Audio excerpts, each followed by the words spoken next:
pack of death-starved baboons is driven into the Roman Colosseum, where their designated targets are a handful of unarmed prisoners of war from rival nations. To satisfy the bloodlust of the spectators in the stands, the organizers usually sneakily inject the baboons with a potent stimulant, turning these already savage beasts into something far more violent and crazed. While an ordinary prisoner would likely face nothing but a certain demise in such a situation, the man before us not only blocks the baboon's fierce onslaught, but even manages to break the creature's fangs while bound in shackles. The sensation of agonizing pain seems to restore a shred of sanity to the baboon as it fixates its gaze on its prey, attempting to circle behind him to launch an attack. However, drawing upon years of combat experience honed on the battlefield, the man is not about to leave any openings so easily. After repeatedly failing its mark, the baboon bares its teeth in a fit of frustrated rage, but it never expects the man to sink his own teeth ruthlessly into its arm. The taste of blood seems to awaken the primal ferocity within the man's own body, and even as the baboon roars to the heavens, it fails to intimidate him with its presence. With all fighting spirit gone, the baboon attempts one final desperate strike, only to be taken down as the man wraps a heavy iron chain tightly around its neck. As he exerts continuous pressure with his hands, the baboon's struggles quickly fade into silence. Watching this scene, the crowd instantly gets their blood pumping, unable to suppress their excitement, which prompts the slave owner Macrinus in the stands to decide on the spot to spend a fortune to acquire this warrior. Subsequently, Hanno and the other slaves are stuffed into a prison wagon and sent to Macrinus's domain. Here, they are subjected to brutal training until they have the capability to shine in the arena as gladiators, after which there is only a 1 in 10,000 chance of shedding their slave status and regaining their freedom. Macrinus himself was granted amnesty by a former emperor through this very path, gradually rising to the position he holds today. He feels as if he sees his younger self in Hanno, and cannot wait to have the instructor test the man's strength. Initially, Hanno has no desire to fight, but he quickly realizes that if he doesn't strike back, he will likely be beaten to death by the instructor. Left with no choice, Hanno pulls himself together, attempting to figure out the opponent's punching patterns before finding the perfect moment to swiftly repel the instructor. Although he isn't wearing brass knuckles and his lethality is limited, Hanno quickly secures victory through his superior combat skills. Macrinus is highly satisfied with Hanno's performance because cultivating an elite gladiator can not only generate massive profits, but also serve as a ticket to greater ambitions in Rome if they catch the eye of the palace nobility. To this end, he makes inquiries everywhere and finally secures an opportunity to attend a banquet hosted by a member of the Senate. After the initial pleasantries, Macrinus plays to their interests by suggesting a duel for entertainment, where the owner of the winning gladiator would receive 2,000 gold coins. Senator Thraex immediately clears the area, inviting the co-emperors Geta and Caracalla, who are attending the event, to serve as witnesses and prepare to enjoy the upcoming art of combat. Macrinus has bet his entire fortune and becomes incredibly nervous. He knows clearly that this is his only chance to gain the favor of the emperors, and if Hanno loses, his losses will be incalculable. However, while the original agreement was for 3 rounds of unarmed combat, Emperor Caracalla suggests using weapons for sensory stimulation, decreeing that only one of the 2 gladiators can leave alive. Seeing a friendly spar turn into a life and death struggle, Hanno doesn't dare be careless and swiftly moves to engage the enemy. Yet he maintains a shred of reason, dropping his longsword and choosing to engage in close quarters combat. The opponent possesses nothing but brute strength and lacks any fighting technique, soon being kicked to the ground by Hanno. Unexpectedly, the man takes the opportunity to pick up a weapon and arm himself, which causes Macrinus to grow increasingly tense. To evade the sharp blade, Hanno retreats repeatedly, but he is soon caught off guard and slammed to the ground by his opponent. Seeing the other man's moves are ruthless and aimed to unalive, Hanno is forced to pick up a weapon and end his opponent's life. As the man falls and remains motionless, the scene is immediately filled with thunderous applause, and Geta is especially ecstatic, speaking highly of Hanno's performance and immediately inviting Macrinus to bring his gladiator to the Roman Colosseum to show off his skills. With the opportunity to make a name for themselves right in front of them, Macrinus is in a great mood and gives Hanno 2 gold coins to treat himself. To his surprise, Hanno has 0 interest in money and only wants the head of a certain Roman general. It turns out that before falling into slavery, Hanno lived in a remote small nation called Numidia. Though their life wasn't wealthy, he had a happy family and was filled with hope for the future. Unfortunately, fate is unpredictable, and just as Hanno and his wife were expecting a new life, a massive storm, capable of destroying everything, quietly descended. Hundreds of Roman warships crossed the Atlantic, sailing toward this land in a grand and imposing manner. The commander of the fleet was the prestigious general Acacius, who, despite being weary of endless war, had no choice but to follow the orders of the co-emperors to expand Rome's territory. As the horn of war suddenly blares, the siege battle is about to erupt. All of Numidia is on high alert, with an air of lethal tension permeating every corner. As the commander of the three armies, Hanno is naturally duty-bound to protect his home. He orders the defenders on the walls to stand ready,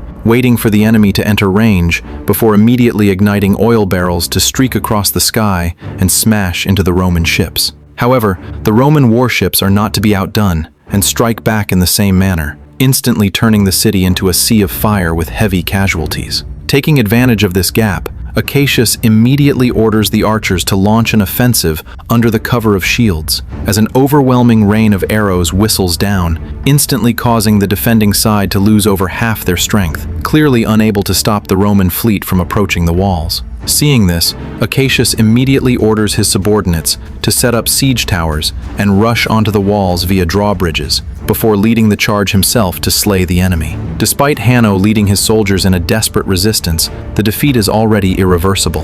Roman soldiers enter the city as if it were unoccupied territory and begin a bloodbath, and even Hanno's wife is ruthlessly unalived during the battle under Acacius's orders. Witnessing all of this, Hanno's heart turns to ash, and in a moment of distraction, he is knocked off the wall by enemy forces and plunges into the vast ocean. In a daze, he seems to see his wife being taken to the underworld by the god of death. Yet no matter how hard Hanno tries, he remains powerless to change the tragic outcome. The unbearable sensation of suffocation causes him to snap awake from the seawater, and as he looks around, the area is littered with corpses, signaling that the battle has already concluded. Hanno finally finds his wife's body, but before he even has time to say goodbye, he is taken prisoner and marched to the shore. Countless families are torn apart as tragic wails echo in the air, a scene that General Acacius finds neither a victory nor a matter of glory. But as a soldier, all he can do is carry out his orders.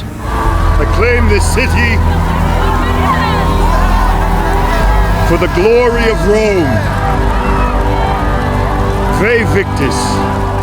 Hanno kneels on the ground with deep-seated hatred burning in his eyes, knowing that only by staying alive can he personally strike down his enemy to appease his wife's soul in heaven. As the prisoners of war are branded with the shameful mark of slavery, the triumphant Roman fleet returns home in glory. Even though the lives of the common people are miserable under the rule of the co-emperors, the joy of victory still makes them feel proud of Rome, lost in the high of being far ahead of the world. To appeal to the masses, the co-emperors Geta and Caracalla personally attend the general's coronation ceremony, though they only do so to prolong their decaying regime. Acacius is physically and mentally exhausted, surrendering all his glory just to beg the emperors to stop the wars and let the people recover. But the emperor's ambitions are clearly unsatisfied, as they demand Acacius conquer India and Persia before making further plans. To celebrate General Acacius's triumphant return, Geta and Caracalla prepare to host a gladiatorial match in Rome, featuring the rising star prisoner Hanno, who was bought by Macrinus. While Macrinus doesn't know the exact nature of the deep-seated hatred between Hanno and Acacius, he is an expert at sniffing out any opportunity that serves his interests. He promises that if Hanno can shine in the Roman Colosseum and win the crowd's favor, then everything becomes possible. But compared to his previous challenges, the opponents Hanno is about to face are terrifyingly strong, to the point where even the senator who lost to Macrinus last time dares to bet his life that Hanno won't last 3 rounds. As the war drums suddenly roar, an undefeated myth makes his grand entrance. Entering the arena on a rhinoceros is the 10-time consecutive Gladiator champion, Glacio the Destroyer, whose appearance instantly sends the crowd into a fever pitch. Facing such a formidable foe, Hanno is immediately on high alert, and begins directing tactical commands, telling his companions to stay close to the walls when the rhino charges. Unexpectedly, an egomaniac in the team doesn't take Hanno seriously at all, insisting on standing right in the center to face the massive rhino head-on. However, this taunting behavior is nothing short of a death wish, and Glycio the Destroyer quickly makes him a primary target. The man fails to dodge in time and is tripped as his legs are caught in heavy chains. As the audience erupts into thunderous applause and cheers, Glycio the Destroyer grows even more excited and begins searching for his next target on his rhino. But at this moment, Hanno plunges his sword into the ground and grabs a handful of yellow sand, seemingly checking the wind direction. This single action sends a shock through Lucilla in the VIP section, as if she sees the shadow of her late husband in him, yet she dares not make a sound and turns her gaze back to the arena. Hanno's provocative behavior quickly catches Glycio's attention, who immediately swerves and launches a charge at Hanno. However, just as Glycio is about to close in, Hanno suddenly throws the yellow sand to interfere with the rhino's vision, swiftly making his escape the moment the beast slams into the wall. As the rhino collapses and can no longer stand, the atmosphere of the entire Colosseum reaches its peak, with every spectator involuntarily standing up to watch the following fight. Seeing the tide turn against him, Glycio the Destroyer quickly changes his strategy and launches a direct assault on Hanno. The two immediately fall into a fierce life and death duel, with Glycio swinging his lethal blade while Hanno nimbly uses a nearby shield to block. After several rounds of exchange, Hanno gradually finds himself at a disadvantage. At this time, Emperor Gaeta looks toward Lucilla, asking with his eyes if the fight should be terminated. Lucilla seems to have guessed Hanno's true identity and hurriedly pleads with Gaeta to show mercy. Amidst the shouts of the crowd, Gaeta decides to follow the public will and grant him amnesty. But Hanno shows zero gratitude and refuses the charity. Glycio is completely infuriated and launches an even more violent attack, which unexpectedly plays right into Hanno's hands. Hanno quickly rolls away to dodge the attack,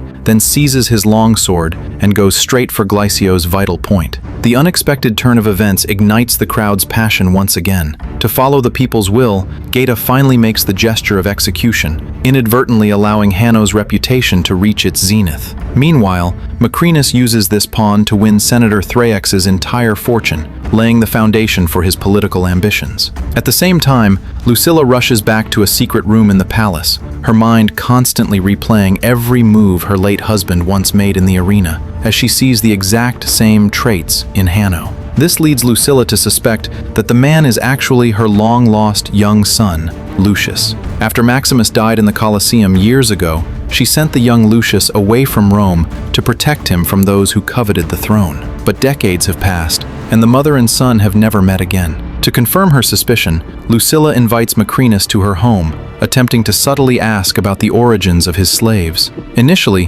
Macrinus has his guard down, stating that these slaves are basically prisoners of war and wanderers. But when he notices that the statue of the old king in his youth actually bears a resemblance to Hanno, and coupled with Lucilla's unusual interest in that slave, Macrinus makes inquiries after returning and discovers that Lucilla once had a son. He realizes that if the boy were still alive, his age would be roughly the same as Hanno's. Sure enough, in the dead of night, Lucilla visits Hanno with the help of a servant, cautiously asking if he still remembers his identity. Unexpectedly, Hanno coldly declares that Lucius died the very day he left Rome, and that his name is now Hanno. He once had a wife and a happy home, but his peaceful existence was utterly destroyed by the Roman fleet, and his wife even perished at the hands of Lucilla's current husband, Acacius. Lucilla cannot explain to her son that she and Acacius have already convinced the Senate to launch a coup to overthrow the tyrannical rule of Emperors Caracalla and Gaeta. She only hopes that Lucius can inherit his father's strength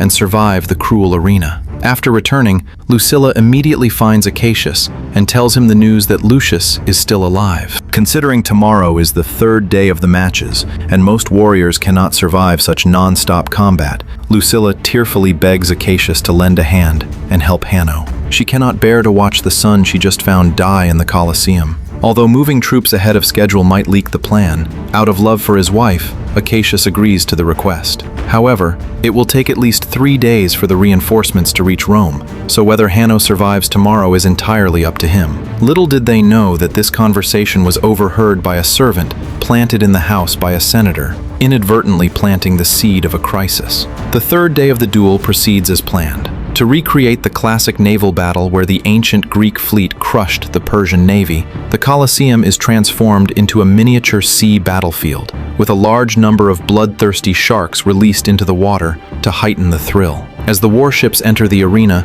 the Roman navy launches a fierce initial assault. Flaming arrows rain down like a storm, instantly igniting the flags of the defeated side, played by the slaves. Lacking long-range weapons, Hanno has no choice but to lead his companions in shielding themselves against the enemy's onslaught with their own bodies. Any unfortunate soldier who falls into the water quickly becomes shark bait. Yet even so, they refuse to sit idly by. Having once served as the commander of the Numidian forces, Hanno displays exceptional tactical brilliance. At the moment of contact with the enemy vessel, he immediately orders his ship to pull in the oars and make a sharp turn, using the sturdy hull to shatter the opponent's oars into pieces. He then pivots again, bracing against the enemy's arrow fire. Seizing the opportunity, he commands his ship to ram straight into the Roman warship, splitting it in half with the reinforced prow. This masterclass in naval tactics sends the crowd into an absolute frenzy.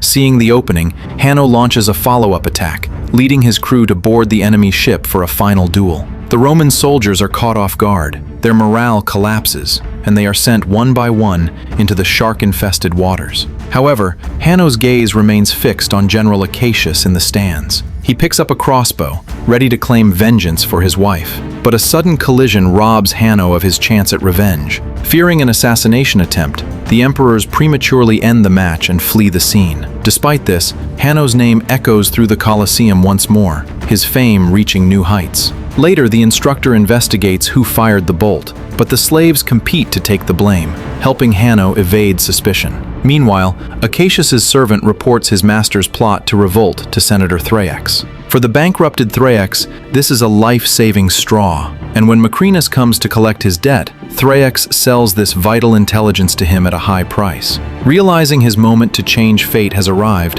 Macrinus heads to the palace to inform on the general. Shortly after, as Acacius carries out his promise to his wife to rescue Hanno, he and his confidants are ambushed by guards. Caracalla, deeply disappointed by the couple's betrayal, prepares to execute Acacius on the spot. Fortunately, Gaeta stops him, noting Acacius's high prestige in Rome. Macrinus suggests sending Acacius to the arena to face judgment, thereby appeasing the public. This advice makes the emperor look at this ambitious man with new respect. The trial takes place the next day, with Lucilla forced by the emperor to watch from the stands as her husband meets his fate. Though the inquisitor brands him a traitor, the people refuse to believe it, chanting the general's name. As the gates slowly open, the man who served Rome countless times enters his final judgment. With masterful skill, Acacius fights 1 against 4, dispatching them within a few rounds. But this is merely an appetizer. His next opponent is the reigning champion, Hanno. Since falling into slavery, Hanno has wanted nothing but to avenge his wife, and he won't waste this chance. Acacius tries to explain the truth, but Hanno gives him no room to speak. Forced to defend himself, Acacius uses his superior martial skills to show Hanno the gap in their strength. Yet, having no heart for the fight, he eventually drops his weapon, surrendering the glory to Hanno. The crowd erupts in boos, confused why Rome's hero would surrender to a prisoner. Seeing the situation, Gaeta immediately makes the execution gesture, allowing Hanno to have his revenge. But on my death, you have to know, I love your mother, Lucilla, and your father. Hearing Caracalla's frantic voice nearby, Hanno suddenly realizes he cannot become a blade manipulated by others to spill more innocent blood, so he likewise drops his weapon and kneels on the ground. Seeing this, the people shout Acacius's name loudly, hoping the king will grant their hero mercy. But the two emperors are already beyond themselves with rage and forcibly order the soldiers to unalive Acacius. Countless arrows pierce the general's body, simultaneously crushing the faith in the hearts of the Roman people. Seeing the guards, who were supposed to protect the citizens, pointing their arrows at the spectators, the dissatisfaction of the Roman people is instantly ignited into a fury, causing the entire arena to descend into a riot. Seeing the situation, the two emperors can only return to the palace in disgrace. However, the spirit of rebellion spreads rapidly, with a large number of protests breaking out within Rome. Gaeta and Caracalla are distracted and restless, leading to constant arguments. Caracalla, looking aggrieved, leaves indignantly with his monkey. Macrinus takes the opportunity to find Caracalla, driving a wedge between the two brothers. Caracalla, being mentally unstable, quickly listens to the slander and picks up a weapon, prepared to unalive his brother. Emperor Gaeta tries to soothe Caracalla, but Macrinus intervenes and cleanly strikes off Gaeta's head. By evening, Lucilla finds her son Lucius amidst the chaos and hands him the ring representing his father's power. She tells Hanno that Acacius's troops are stationed at Ostia, and that as a prince of Rome, he is fully qualified to use this ring to mobilize the army and overthrow the tyranny. Seeing that there is no time to lose, Hanno quickly asks his friend Ravi to go to Ostia to give the ring to General Darius and tell him Prince Lucius is gathering troops to protect the Republic. Seeing this, Ravi immediately travels day and night to General Acacius's territory, delivers the token to Darius, and requests military aid. Meanwhile, Caracalla seizes sole power, and without his brother to restrain him, he becomes increasingly muddled and absurd, even appointing his pet monkey as the first consul. Macrinus gains the emperor's favor and is appointed as the second consul. During his inauguration speech, Macrinus displays Gaeta's head to the public, intimidating the various ministers while also providing an explanation to the dissatisfied people. From then on, with his brilliant schemes and ruthless style, Macrinus finally achieves his ambition, becoming the actual ruler of Rome. Next, he only needs to find a reason to have Caracalla execute Lucilla, and he can accelerate the downfall of Rome and begin a new chapter. On the eve of the execution, the Senate warns Macrinus. The Roman people hold the princess in high regard, and if he insists on executing her, it is likely to incite the mob and accelerate the chaos. Little did they know this was Macrinus's ultimate goal. He plans to strike down Caracalla when the people's hatred for him is at its peak, thereby gaining immense prestige to establish a new order, at which point he can send whoever he dislikes to pick cotton. However, Macrinus never expected that Hanno's reputation among the slaves would be at its zenith, possessing the potential to rally a massive following. To save his mother, he had already launched a rebellion, unalived the soldiers in the room, and led his brothers into a fierce struggle with the Roman guards. By this time, the situation had gradually slipped from Macrinus's control, and to his further surprise, his subordinates brought news. Acacius's army was rushing toward Rome. Helpless, Macrinus urgently orders the general to lead troops to the city gates for defense. But just then, an archer in the stands makes an operational error, accidentally causing a civilian's death, which leads to a total explosion of the Roman public's dissatisfaction and continuous chaos. Seeing the time is ripe, Macrinus immediately pulls out a hidden dagger and unalives Caracalla, then follows up by drawing a bow to end Lucilla's life, slaughtering the entire so-called royal bloodline. Next, he only needs to merge with the troops, where he can rely on the prestige of overthrowing the Roman regime to re-establish his ideal kingdom. Seeing this, Hanno immediately mounts a horse and pursues him to the outskirts of the city, proactively declaring his identity as the prince before the two armies. Macrinus is very satisfied with Hanno's answer, but to realize the Republican world his ancestors dreamed of, Hanno must have the ability and merit to quell the riots to convince the masses. Now, with countless people witnessing before the two armies, it is undoubtedly a great opportunity for him to build up his prestige. Despite holding the upper hand in the fight, Macrinus does not deliver a fatal blow. Instead, he kicks Hanno into the stream and frantically strikes his armor, hoping to constantly remind Hanno not to forget the power and glory of his ancestors. Having done all this, Macrinus enters the fray, offering his own life to personally send Hanno to the throne and lead Rome into a new chapter. From then on, no one will spill blood in the name of a tyrant again. Hanno promises to inherit the legacy of his grandfather and father, returning the Roman Empire to the era of the Republic.